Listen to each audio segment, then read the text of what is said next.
Assalamualaikum warahmatullahi wabarakatuh. Bagaimana kabarnya hari ini? Anak-anak udah siap belajar? Oke, kalau sudah, kita buka pelajaran pada pagi hari ini dengan membaca Al-Fatihah ya, supaya apa yang kita pelajari pada pagi hari ini dapat menjadikan ilmu yang bermanfaat dan barokah. Lah dari Nabi Muhammad sallallahu alaihi wasallam wa ala alihi wa azwajihi wa dhurriyyatihi. Al-Fatihah.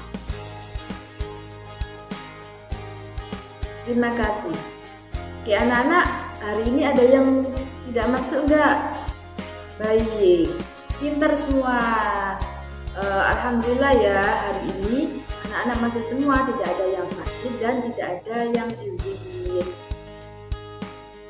Akan kita pelajari pada pagi hari ini ada 4 subbab. Yang pertama, adab bergaul dengan teman sebaya.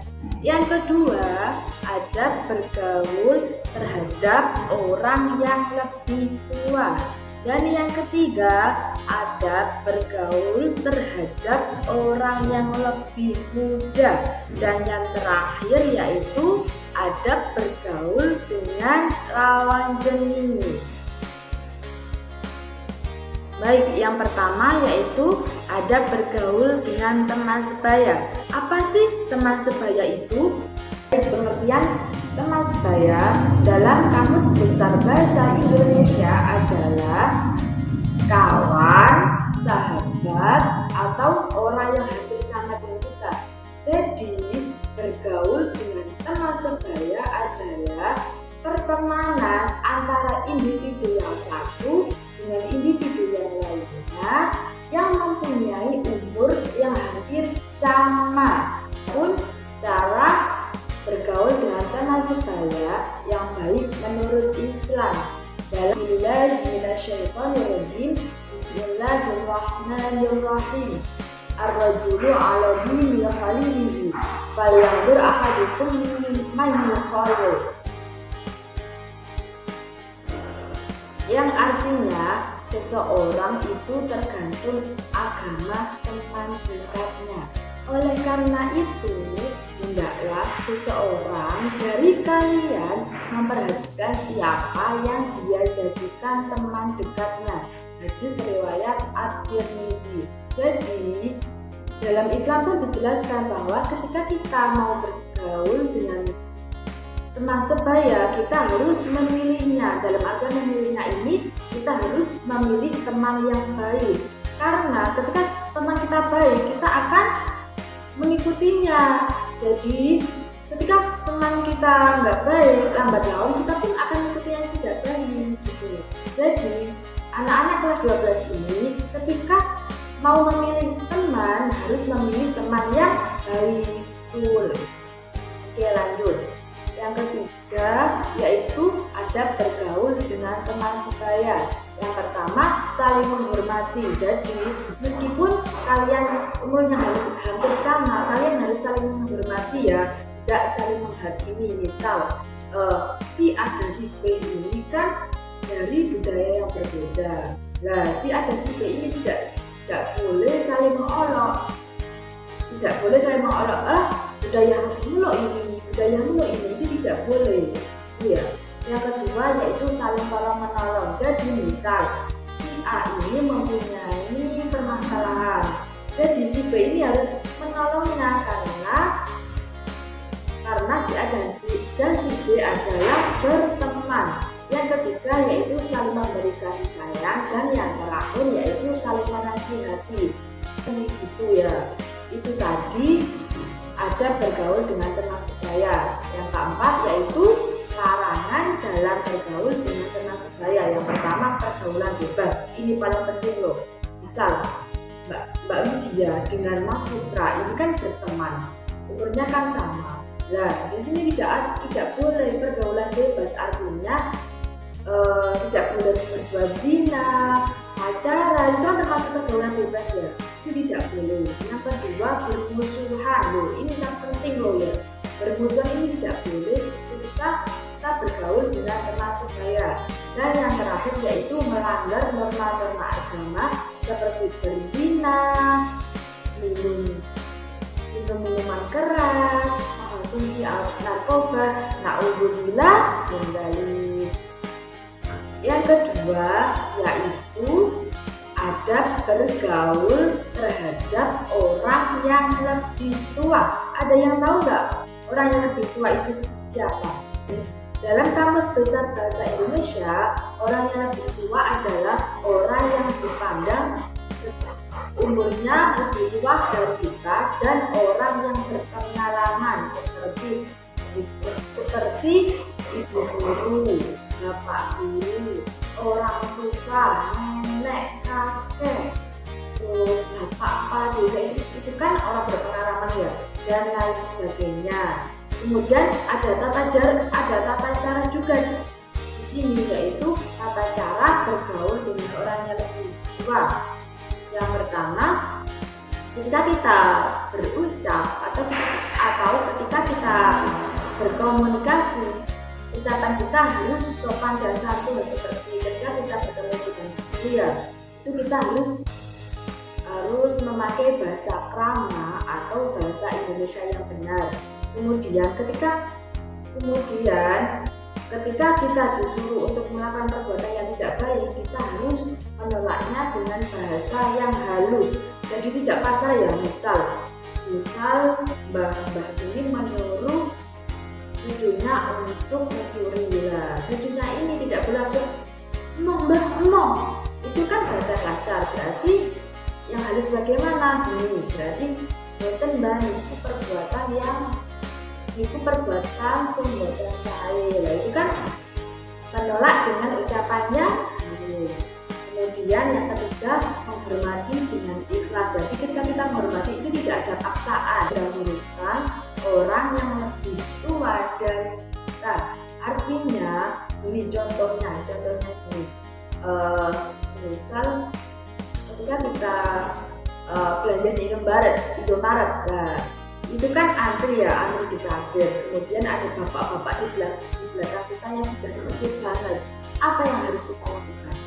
Kita harus mendahulukan bapak-bapak tersebut ya. Itu merupakan adab bergaul dengan orang yang lebih tua. Next. Adapun larangan bergaul dengan orang yang lebih tua. Yang pertama, kita tidak boleh melawan. Tidak boleh melawan ya, artinya misal ketika kita disuruh untuk berbuat baik, kita tidak boleh melawan. Nggak mau, itu kan berbuat melawan ya, itu tidak boleh. Kemudian yang kedua, berbuat arogan. Dan yang terakhir ini yang paling penting, yaitu tidak menghormati.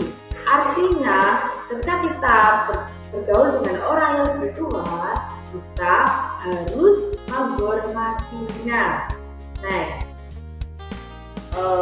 Yang ketiga yaitu adab bergaul terhadap orang yang lebih muda. Ada yang tahu nggak apa itu orang yang lebih muda? Baik, orang yang lebih muda itu orang yang umurnya di bawah. Dalam pemuda dalam bahasa Arab disebut syabab atau fata.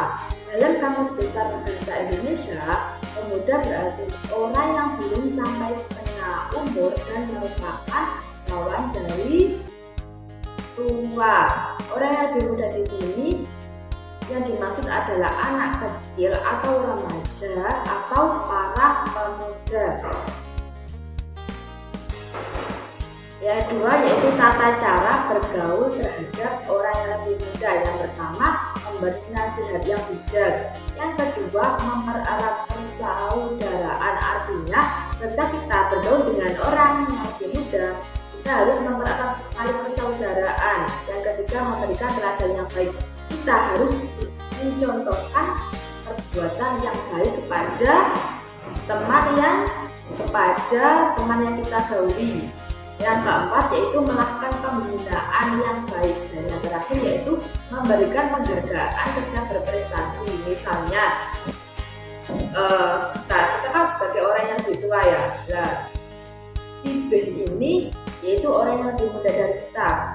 Si B ini menang lomba juara 1 pidato tingkat nasional. Di sini kita sebagai orang yang lebih tua, kita harus memberikan penghargaan, memberikan ucapan, wah selamat ya. Nah itu kan termasuk memberikan penghargaan. Jadi nggak malah diolok-olok, kok menang sih, itu kan berarti perbuatan yang tidak boleh ya. Artinya berarti di sini kita harus memberikan penghargaan. Next, larangan bergaul dengan orang yang lebih muda, yaitu yang pertama tidak meminta penghormatan yang lebih dan tidak memahami aktivitas mereka. Yang keempat yaitu materi terakhir, yaitu ada bergaul dengan lawan jenis. Ada yang tahu nggak lawan jenis itu apa? Lawan jenis adalah lawan dari jenis kelamin. Apabila laki-laki berarti lawannya perempuan, ketika perempuan berarti lawannya laki-laki. Islam itu sesungguhnya tidak melarang umatnya untuk bergaul dengan lawan jenis. Tetapi di sini ketika kita bergaul dengan lawan jenis itu ada aturannya. Ya, ada aturannya yang harus ditaati. Dan yang kedua yaitu tata cara bergaul dengan lawan jenis. Yang pertama, berteman karena Allah. Yang kedua, menutup aurat. Dan ini sangat penting loh, menutup aurat ketika kita berteman dengan lawan jenis.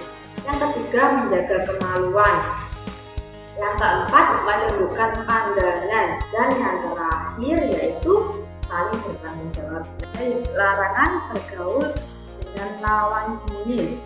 Yang pertama, tidak berkeluas, artinya tidak melakukan perbuatan yaitu perbuatan bertemu dengan lawan jenis di suatu tempat yang membahayakan.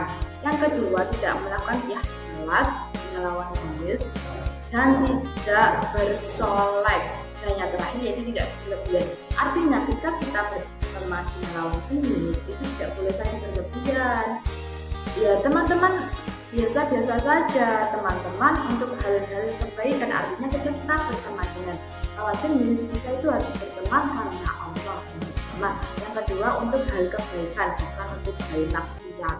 Kemudian tidak boleh berkhulwat dan tidak boleh ikhtilat. Itu tadi materi dari Ibu. Apa ada yang kurang jelas? Wah, pinter semua ya. Materinya sudah bisa dipahami dengan baik. Oh iya, silahkan dipahami ya. Oke, saya bacakan ya. Maka hati dan syahwat. Al-Imam Ibnu Qayyim rahimahullah berkata, Allah Subhanahu wa Ta'ala menjadikan mata sebagai cerminan hati. Apabila seorang hamba menundukkan pandangannya, maka hatinya bisa menundukkan syahwat dan keinginannya.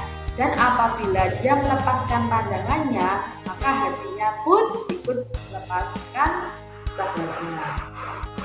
Itu tadi materi yang bisa kita pelajari.